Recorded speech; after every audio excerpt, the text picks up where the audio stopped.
Bom, estou muito feliz de estar nesse lugar. Meu nome é Pedro, eu sou lá de Londrina, da Igreja Nova Aliança, em Londrina.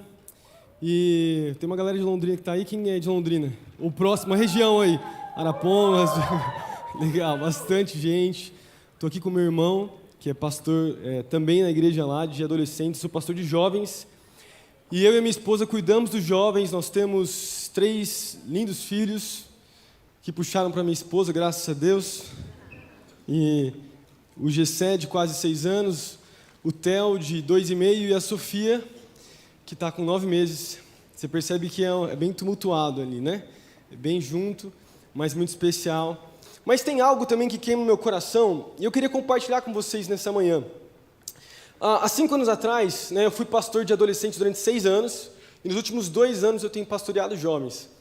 Há uns 5 anos atrás, a gente começou uma escola bíblica lá de teologia para jovens. E a gente via muito essa fase entre os adolescentes e jovens, que muitos adolescentes se perdiam.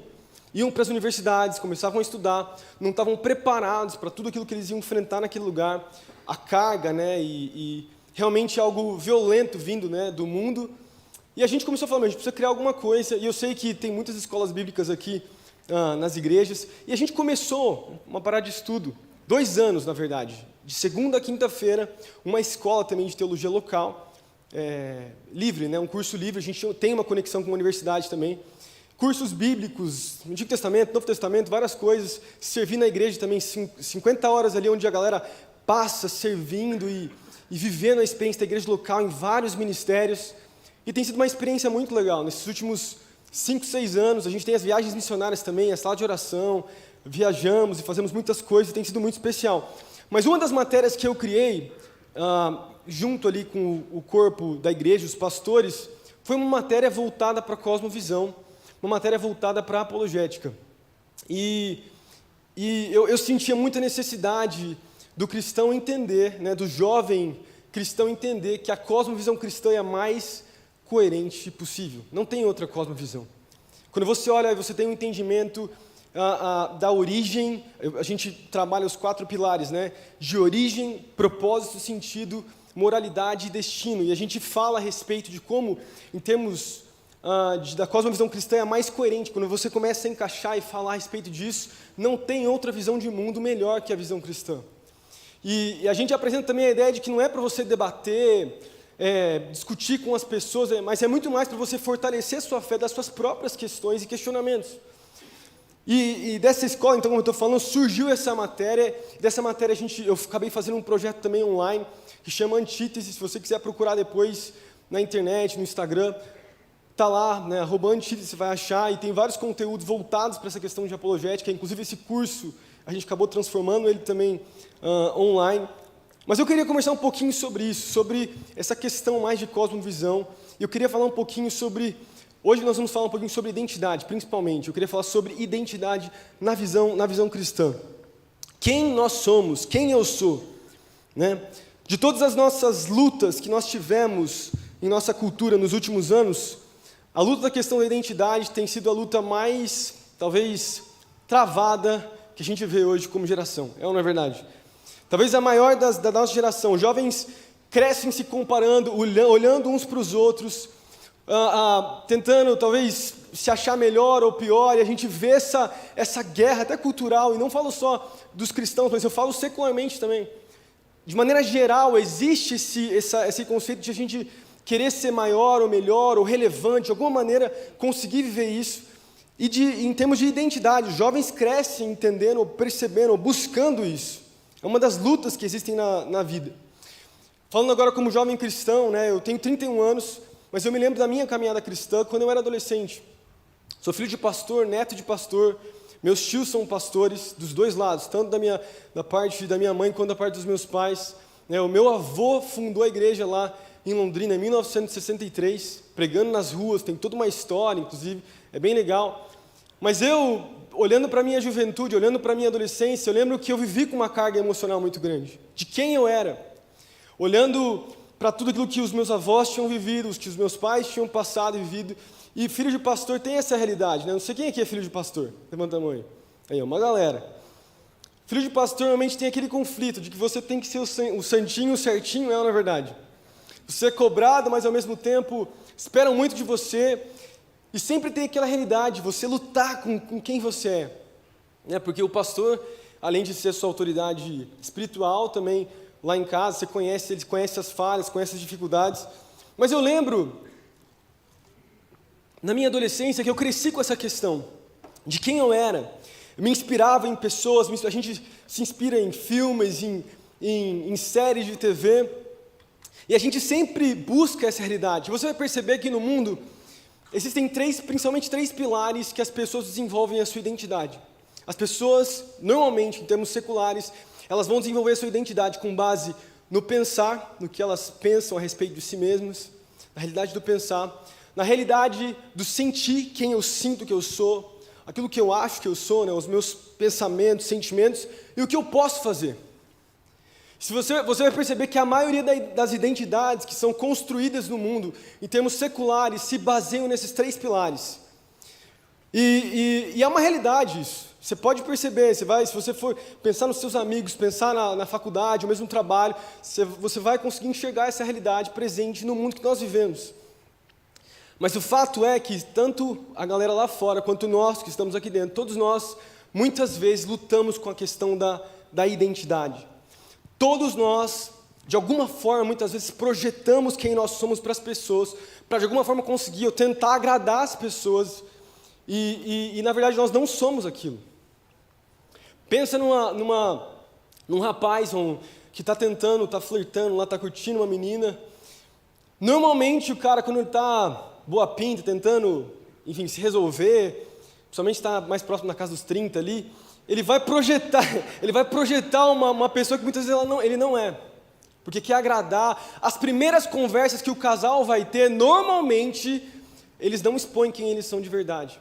Por quê? Porque existe uma projeção de quem nós somos, para de alguma forma conseguir agradar as pessoas, para nos sentirmos então aceitos, nos sentirmos amados, e a gente se relaciona assim, e não só as pessoas lá fora, né? Então elas vivem essa realidade, mas nós também fazemos isso, nós projetamos essa realidade. E o problema é que isso não é identidade, nós não somos amados com as capas que nós produzimos. Nós somos amados quando nós expomos. O verdadeiro amor, ele conhece de verdade. É isso que Cristo faz comigo e com você. Ele não ama simplesmente as nossas capas, quem nós projetamos, Ele ama quem você é. Mesmo sabendo das suas falhas, Ele te ama. Agora, nós também temos a tendência de projetar, ou de entender a realidade de Cristo dessa mesma forma. Muitas vezes, quando nós olhamos para os evangelhos, nós achamos que Jesus, ele tinha esse mesmo problema de identidade, de ele não saber quem ele era. Quando você olha ali nos evangelhos, às vezes, com esse olhar, com essa visão, talvez influenciada pelo mundo, a gente acha que Jesus, de alguma forma, lutava com a sua identidade, lutava com a sua questão de quem ele era, mas a gente percebe, olhando para Jesus, que Jesus não lutava com a sua identidade, ele sabia quem ele era, ele sabia a sua missão, e ele sabia que ele tinha um propósito de vida.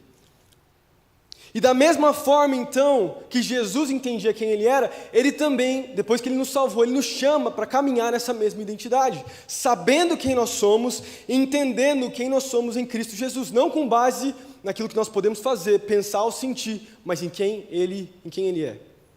Estão comigo aí? Estão entendendo? Tudo certo? Não estou falando nada de distante aí, ou... Estão entendendo? Está todo mundo... Amém? Isso aí, está todo mundo muito quieto, gente. O que é isso? Então a questão é, o que significa ser cristão? O que significa ser cristão? Você encontra muitos livros do como, com a pergunta como. Como ser feliz? Como ter sucesso? 3 passos para um mindset. Bem legal, assim, do que você deve fazer. Do verdadeiro sucesso. Mas você vai perceber que o Evangelho é muito mais profundo que isso. A mensagem do Evangelho nos ensina que nós somos criados por um Deus de amor, né? E quando você olha para a mensagem, inclusive da Bíblia, ou mesmo na visão, com a lente do Evangelho, entendendo a narrativa bíblica, você vai perceber que nós somos criados, os seres humanos, olhando para o Gênesis, foram criados então à imagem de Deus. Mas ao invés de aceitar essa imagem, ao invés de caminhar naquilo que Deus tinha para a humanidade, olhando para Adão e Eva se rebelaram. Lembra da história de Gênesis? lá em Gênesis capítulo 2, capítulo 3, o homem decide então não ser submisso a Deus, o homem se rebela, e quando ele se rebela, então, acontece o que nós chamamos de a queda. O homem cai. A queda do ser humano representa isso. Foi o que aconteceu lá com Adão e Eva. Não só com Adão e Eva, mas isso representou também para toda a sua posteridade, foi afetado pela queda. A queda mostra, ou fala, que nós fomos criados de maneira perfeita, nós fomos criados, de maneira tão graciosa, sendo a imagem de Deus, mas por causa da queda, algo errado aconteceu com a nossa essência. Dentro de nós, nós sabemos que existe algo errado. Nós sabemos que existe algo que não está certo.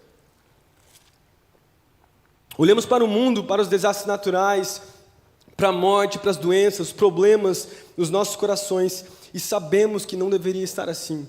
E esse é o questionamento do mundo.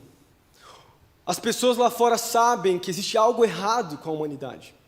E nós que somos cristãos, nós sabemos, nós temos esse entendimento bíblico de que tudo isso veio por consequência do pecado que entrou lá no início da humanidade.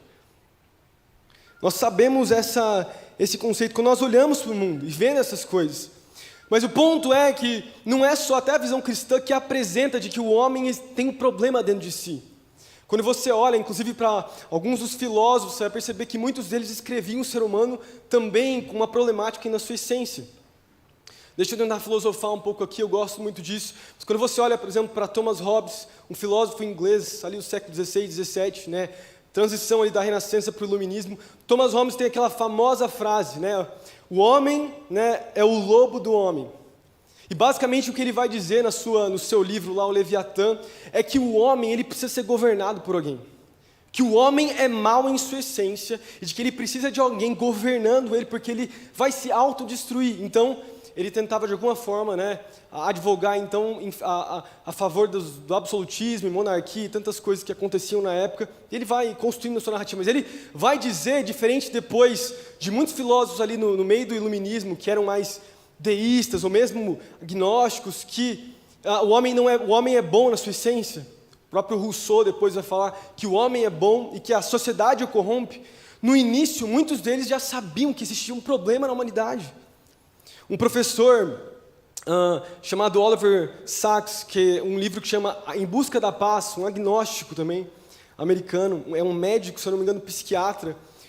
Ele tem um livro, e ele nesse livro, inclusive não sendo cristão, ele fala assim: houve um tempo em que vivíamos em paz nesse mundo, mas perdemos esse estado de inocência e caímos. Passamos a vida inteira procurando por aquilo que perdemos, e ainda assim, nessa vida, estamos esperançosos que encontremos isso que perdemos. No final, você pode procurar, você vai achar outras pessoas que não são cristãs, que conseguem entender ou perceber que existe algo de errado na humanidade, de que a humanidade não está bem, de que não está certo o que estamos vivendo, o que estamos vendo. E a Bíblia já nos ensinava de que esse problema é real, e ele começou lá em Gênesis capítulo 3. E é por isso que o homem, existem tantas questões existenciais que eu falei aqui na introdução. O homem ele vai se questionar, são 4 principais perguntas. Quem eu sou? Qual é a minha identidade? Por que eu estou aqui? O meu sentido e o meu propósito? Por que eu vivo o que eu vivo? A moralidade. Por que é certo matar ou não matar? O aborto, por exemplo. Para onde eu vou? O meu destino. Essas questões, elas estão presentes na humanidade desde sempre, e elas estão presentes nas pessoas que estão lá fora. Os nossos amigos, pessoas, inclusive não só pessoas que estão lá fora, mas aqui dentro também. Muitos dos nossos questionamentos nos levam para essa realidade. A gente começa a se questionar onde está Deus em todos esses problemas que a humanidade tem enfrentado. Na guerra, na destruição, ou mesmo no nosso Brasil, com toda essa corrupção. A nossa tendência é olhar de maneira muito pessimista para tudo aquilo que a gente está vivendo e olhar para frente e falar, não tem solução. Porque existem todos esses problemas, porque nós fomos afetados pelo pecado. E se existe alguma esperança nesse mundo, ela precisa vir de alguém que não mude simplesmente a maneira que eu penso, as minhas ideias, a maneira que eu sinto as minhas emoções e a maneira que eu vivo, o que eu faço. Por quê? Precisamos de alguém, esse alguém a gente sabe que é Jesus, que mude quem nós somos. Alguém que interfira nesse mundo, que mude a natureza da nossa existência, que verdadeiramente transforme o mundo de dentro para fora. A maioria das religiões e sistemas filosóficos sempre vão tentar, de alguma forma, resolver o problema externo do homem. Quando você olha para o budismo, ou você olha para o hinduísmo, ou o panteísmo, ou mesmo os muçulmanos, o islamismo, se encaixam nesses sistemas filosóficos que eu falei agora. Os muçulmanos são as obras que você faz para poder assim ser aceito por Deus e ser salvo por Deus, o Deus deles. O budismo ele traz essa realidade de você se isolar do mundo, você esquecer dos seus pensamentos negativos e de alguma forma, se você for mestre dos seus pensamentos e daquilo que você sente, você vai conseguir ser mestre da sua vida. E enfim você vai encontrar a felicidade. E você percebe que em todos esses sistemas eles vão se portar então como salvadores de coisas externas, sendo que o Evangelho vai nos apresentar uma outra resolução, de que o problema do homem está na sua essência, de quando a essência do homem é resolvida, todas as outras coisas do homem são resolvidas também. O que é interessante é que o cristianismo não é um sistema, como eu falei antes, que simplesmente te faz controlar os seus pensamentos. Cristo afeta os nossos sentimentos, é verdade, os nossos pensamentos, perdão, mas nós não somos controlados de maneira, enfim, tentamos controlar, manipular os nossos pensamentos. Nós levamos os nossos pensamentos para Cristo. Com relação aos nossos sentimentos, nós também não controlamos os nossos sentimentos. Eles vêm, eles aparecem, nós não os ignoramos, como propõe, por exemplo, o budismo, ou mesmo o hinduísmo, ou uma espécie de panteísmo, né? Não, no cristianismo a gente faz o que com os nossos sentimentos? Nós levamos aos pés da cruz. Nós falamos, está aqui o meu sentimento, Senhor Jesus. E transforma de dentro para fora. O cristianismo também não é um conjunto de regras morais, onde eu faço, ou não faço, deixo de fazer, para assim ser aceito e ser amado por Deus. Mesmo que o cristianismo, de alguma forma, afete aquilo que eu faço e vivo. Porque o próprio Jesus disse em João capítulo 18, aqueles que me amam obedecem os meus mandamentos. Por quê? Porque a fé cristã é mais do que tudo isso. Ela inclui tudo isso, mas é muito mais. Ela é fundamentada na categoria de quem nós somos. Sim, todos nós temos o desejo de fazer o bem, mas não conseguimos. Romanos capítulo 7, o apóstolo Paulo já falava isso. O bem que eu quero fazer, eu não faço. E o mal que eu não quero, eu acabo fazendo. A humanidade está presa em querer fazer coisas que não consegue. E eu e você que somos cristãos sabemos que isso é uma realidade inclusive para nós. Nós queremos fazer coisas, e se não for pela graça de Jesus, e se não for pelo Espírito Santo, nós não conseguimos fazer realmente. E aí nós vemos na humanidade ideologias se levantando como salvadoras da pátria. Ambos os lados, tentando de alguma forma promover ou prometer salvação. E nós sabemos que ideologias também se portam como salvadoras, como Messias. Não que a gente não deva votar. Mas, meus amigos, vocês sabem, a gente está inclusive em ano de eleição, eu sei que foi falado aqui, a gente vai ter que assumir algumas posturas, ser contra algumas coisas. Mas no final, o que vai mudar a nossa nação, muito mais do que uma pessoa, é o Evangelho sendo pregado. É Cristo sendo exaltado através das nossas vidas. E a bandeira de Jesus alcançando os corações. Não são ideologias que se propõem a tentar resolver o problema da sociedade, mesmo que de alguma forma a gente precise dialogar com sistemas políticos e econômicos. É Jesus que vai salvar a nossa nação. É a igreja sendo igreja de verdade. Mais uma vez, eu não estou falando que a gente não vai ter que, de alguma forma, votar em pessoas e talvez olhar para algumas questões, ser contra o aborto, ideologia de gênero, questões muito cruciais que o Evangelho é contra. Mas nós não podemos cair na armadilha de achar que ideologias vão salvar a humanidade. Não, é Jesus Cristo que vai salvar. É quando o homem é salvo na sua essência.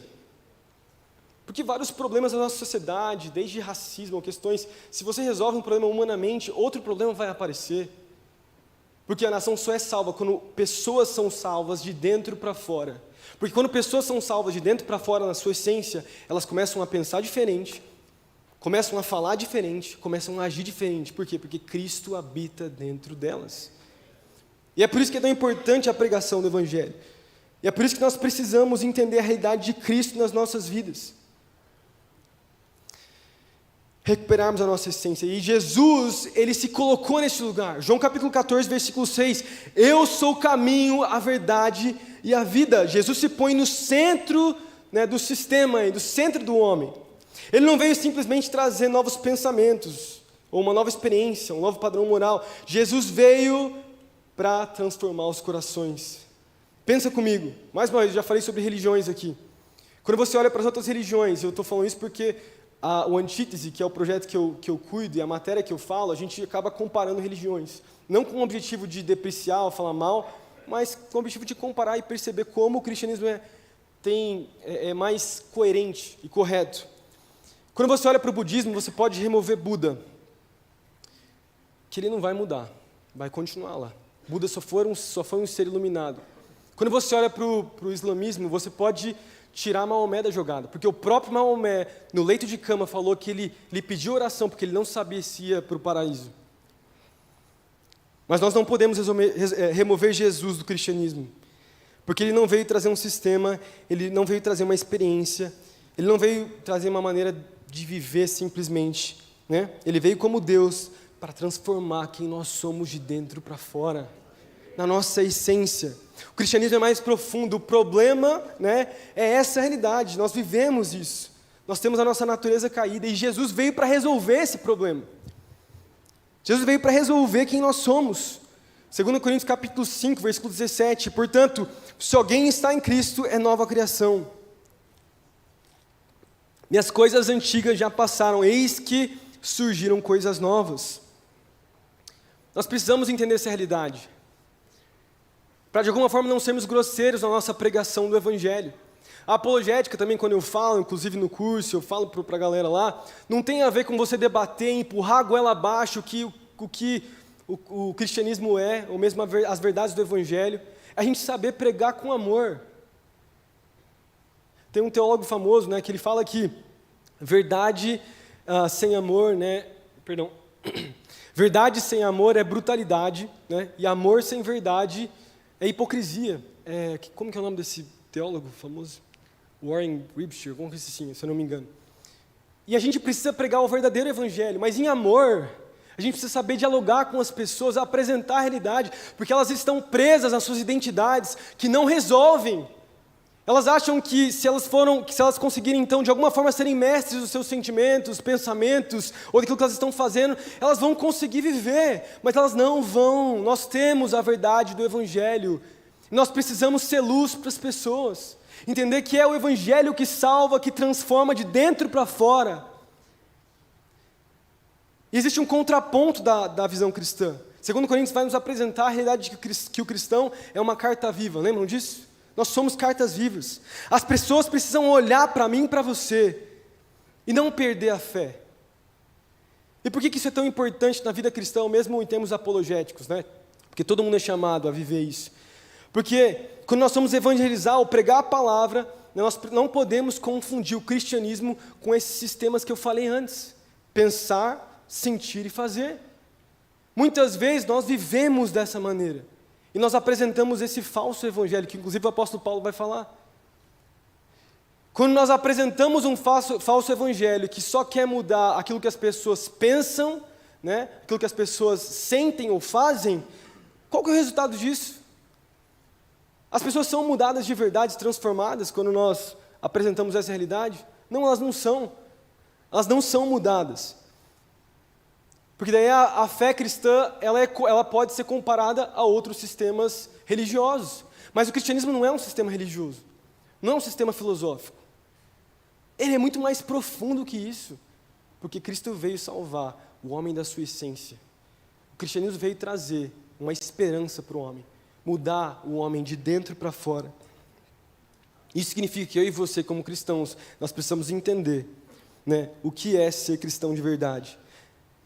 E assim que nós recebemos isso, nós conseguimos olhar para as pessoas e pregar o verdadeiro evangelho. Por que você está falando isso, Pedro? Né? Ser pastor, isso aqui não foi uma pregação normal, tá, gente? Se eu fosse pregar eu nunca preguei isso aqui para minha galera lá dos jovens. Isso aqui é quase que uma aula que eu dou lá e que eu transformei aqui para poder falar para vocês. Eu poderia pregar sobre outras coisas, mas isso é uma das coisas que queima no meu coração.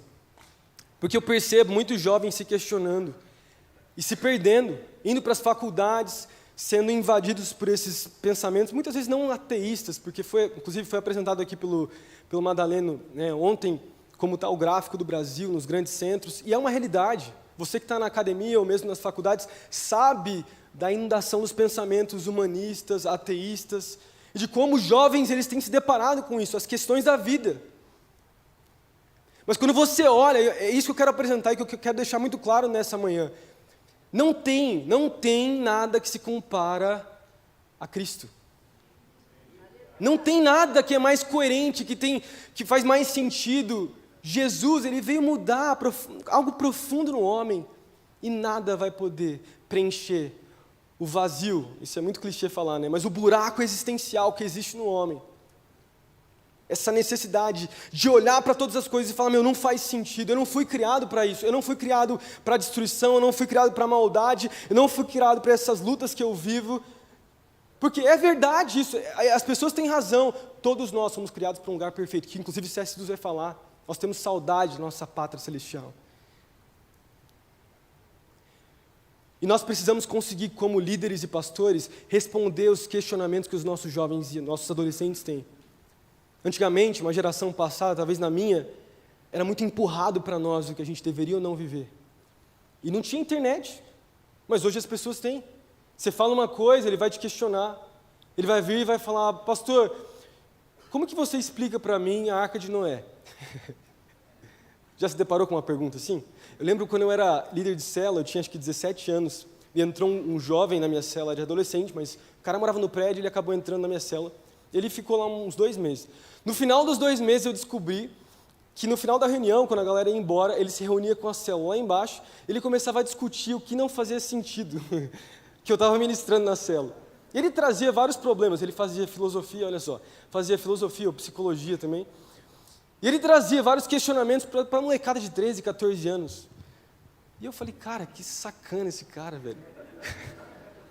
E eu me lembro que eu tive que ter uma conversa com ele, enfim, uma conversa muito bem educada e polida, que ele teria que se remover dos meus aposentos e não permanecer mais lá. Mas é verdade, eu quero, mais uma vez, eu não estou pregando aqui. Eu poderia ministrar, trazer um tecladinho espiritual aqui, pregar algo aqui, mas eu estou tentando trazer uma proposta diferente. O mundo tem várias questões e dúvidas. E não só o mundo, os jovens das nossas congregações, das nossas igrejas têm. Como vamos responder?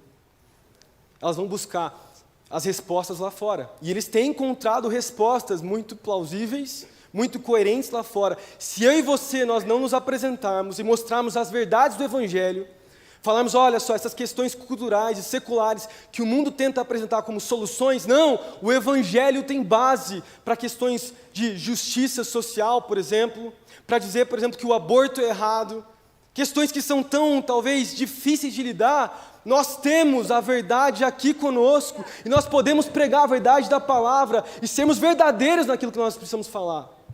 Não nos esquivar, mas falar de verdade, em amor, coerentes com o que a palavra diz. Amém? Então nós cristãos, nós precisamos entender essa realidade. Que nós somos chamados a isso, e meu tempo já se esgotou. Deixa eu fazer uma oração, eu vou passar para o Gera, ele vai ministrar muito melhor que eu, vai trazer um fundinho musical aqui e vai convidar o Espírito Santo novamente para esse lugar. Estou brincando, já está aqui entre nós. Estou brincando. Amém, vamos orar, feche os seus olhos. Amém, Jesus, obrigado, Senhor, pela Tua presença. Obrigado por esse tempo aqui tão precioso que nós temos tido. Obrigado, Pai, por cada ministração, TED Talk que nós tivemos, cada momento de workshop. Nós temos sido tão edificados, tão ministrados nesses dias, Pai. Deus, Senhor, tem falado tanto conosco, em cada momento, cada palavra. Senhor, existe algo especial acontecendo no Brasil, em termos de unidade. Enquanto muitas pessoas do nosso país têm olhado desesperançosas, olhando para o futuro com medo, apreensivas, Pai, nós temos convicção daquilo que o Senhor tem feito no nosso país, Pai. Nós temos convicção, Jesus, que aquele que pode salvar a nossa nação é o Senhor Jesus. Nós não estamos aqui para dividir, nós não estamos aqui para brigar com as pessoas, empurrar goela abaixo as verdades, nós estamos aqui para amar verdadeiramente, Pai. Nos posicionar sobre questões que são cruciais, que estão sendo apresentadas para nós. Mas de alguma forma, Jesus, nós somos chamados a algo mais. Leva-nos, Deus, em unidade, a vivemos isso, Pai. Nós não queremos fugir, Deus, da Tua realidade, da Tua vontade, que a Tua vontade seja feita, que o Teu nome seja glorificado em tudo aquilo que nós formos viver, Pai. Em nome de Jesus. Amém, amém. Amém. Dê uma salva de